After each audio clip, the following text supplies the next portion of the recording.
திருவள்ளூர் மாவட்டத்தில ஒரு பள்ளியில வந்து பசங்கக்குள்ள ஒரு 2 பேர் அடிச்சுக்கிட்டாங்க அப்படின்ட்டு ஒரு பேசு பொருளா போயிட்டுருக்கு. இப்பதான் கொஞ்ச நாளுக்கு முன்னாடி ஒரு சம்பவம் பார்த்தோம். மீண்டும் ஸ்கூல்ல இந்த மாரி நடக்குது. இது 2, 3 காரணம் இருக்குங்க. ஒண்ணு உளவியல் தாக்கம்.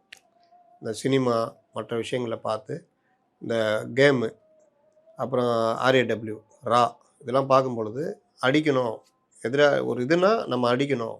மேன் ஹேண்டில் பண்ணணும் அப்படின்ற ஒரு மனப்பான்மை இளம் பருவத்தின் வர்றது.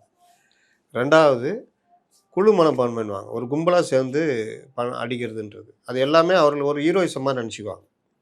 அடிக்கணும் அப்படின்னு. இதுல வந்து ஆசிரியர்கள் மேல ஒரு பயம் இருந்தது. ஆசிரியர்கள் சும்மா அடிச்சாலே அது காவல் நிலையம் வரைக்கும் போறதுனால, ஆசிரியர்கள் இப்ப பெரும்பாலும் அந்த விஷயங்கள்ல பண்றதில்ல. அதனால அந்த ஒரு பயமும் போயிடுச்சு. 3வது போதை பழக்கம். பள்ளி மாணவர்களிடையே போதை பழக்கம்ன்றது கல்லூரிக்கு கூட தேவையில்ல. பள்ளி மாணவர்களே சில பேர்ட்ட இருந்தாலே அது ஒரு மாரி மோசமா போயிடும். இதையெல்லாம் தடுக்கணும் அப்படின்னா, பள்ளி கல்லூரிகள்ல நேத்து கூட ராஜ்மோகன் சொல்றாரு. அந்த போதை பழக்கத்துக்கு எதிரான ஒரு இத கொண்டு வர போறோம்ன்னு. அது மட்டும் போதாது. பள்ளி மாணவர்களிடையே NSS எப்படி இருக்குதோ, அது மாதிரி ஒரு ஏதோ ஒரு வகையில ஒரு நேசப்படையோ, இல்ல ஏதோ ஒண்ணு உருவாக்கணும். கவுன்சிலிங்க்கு அதிக ஒரு ஆசிரியர போடணும்னு அவர் சொல்றாரு. அதையும் பண்ணணும். ஸ்போர்ட்ஸ்லயும் இன்வால்வ்மென்ட் ஸ்போர்ட்ஸ அதிகப்படுத்தணும். அதிகப்படுத்தணும். இந்த நேசப்படை மாரி உருவாக்குறீங்க வச்சுக்கங்க.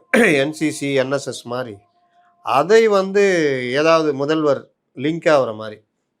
முதல்வரின் தம்பி படை, இல்ல முதல்வரின் நண்பா நண்பி படை இந்த மாரி ஏதோ சிங்கப்படை ஒண்ணு மாரி ஒரு படை ரெடி ரிலேட் பண்ணணும். பண்ணீங்கன்னா, ஆர்வமாக அதில சேருவாங்க. முதல்வரே கோரிக்கை வைத்து, நாம போதை பழக்கத்து பக்கம் போக்கூடாது. நம்ம பள்ளிய சீரமைக்கணும்.